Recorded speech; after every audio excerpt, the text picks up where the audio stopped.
সাংবাদিকদের অংশগ্রহণে ঢাকায় শুরু হয়েছে 2 দিনের বাংলাদেশি জার্নালিজম কনফারেন্স। বিভিন্ন দেশের 550 সাংবাদিক ও গণমাধ্যম বিশেষজ্ঞ অংশ নেন এই আয়োজনে। উন্নয়ন সংস্থা মিডিয়া রিসোর্সের ডেভেলপমেন্ট ইনিশিয়েটিভ MRDI আয়োজিত এই অনুষ্ঠানে বিস্তারিত জানাচ্ছেন আল নোমান।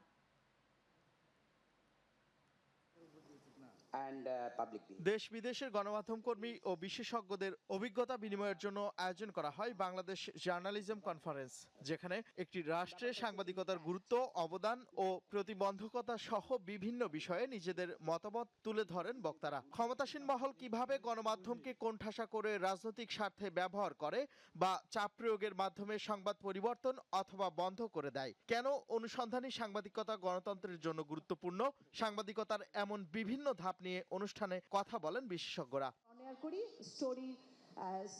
পাকিস্তানি পত্রিকা দ্য ডনের এডিটর জাফর আব্বাস অনুসন্ধানী সাংবাদিকতা করতে গিয়ে কি কি সমস্যায় পড়তে হয়েছে সেই চিত্র তুলে ধরেন তার বক্তব্যে। But we have done a lot of stories and we have suffered a lot that all those newspapers agreed to publish ads against one of the newspapers just because money was flowing in. তবে উন্নত দেশের চিত্র কিছুটা ভিন্ন বলে জানান Michael cook. সরাসরি প্রেসিডেন্টের অর্থ কেলেঙ্কারি, পানামা পেপারস ফাঁসের মতো আলোচিত অনুসন্ধানী প্রতিবেদন করার মতো স্বাধীনতা পান তারা।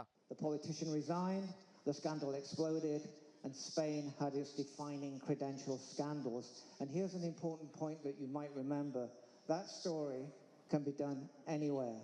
যদিও দেশীয় সাংবাদিকতার চিত্র যে একেবারেই ভিন্ন, সে কথা উঠে আসে প্রখ্যাত অনুসন্ধানী সাংবাদিক বদরুদ্দোজা বাবুর বক্তব্যে। আর বর্তমান পরিস্থিতি উন্নতির দিকে বলে মনে করেন ডেইলি স্টারের সম্পাদক মাহফুজ আনাম। 2019-এর একটা বড় বাধা আমি পেয়েছি হচ্ছে সাংবাদিকদের কাছ থেকে, যারা বিভিন্ন প্রভাবশালী সাংবাদিক, তারা বিভিন্নভাবে চেষ্টা করেন নিজেদের ভাই ব্রাদাররা যদি এই পথে যদি এরকম সমস্যা ক্রিয়েট করে তাহলে একটা সমস্যা। তত্ত্বাবধায়ক সরকারের আমলেও একটা অনিশ্চিত পরিবেশ ছিল, বাট এখন জিনিসটা একটু গুছিয়ে আসছে বলে আমার ধারণা।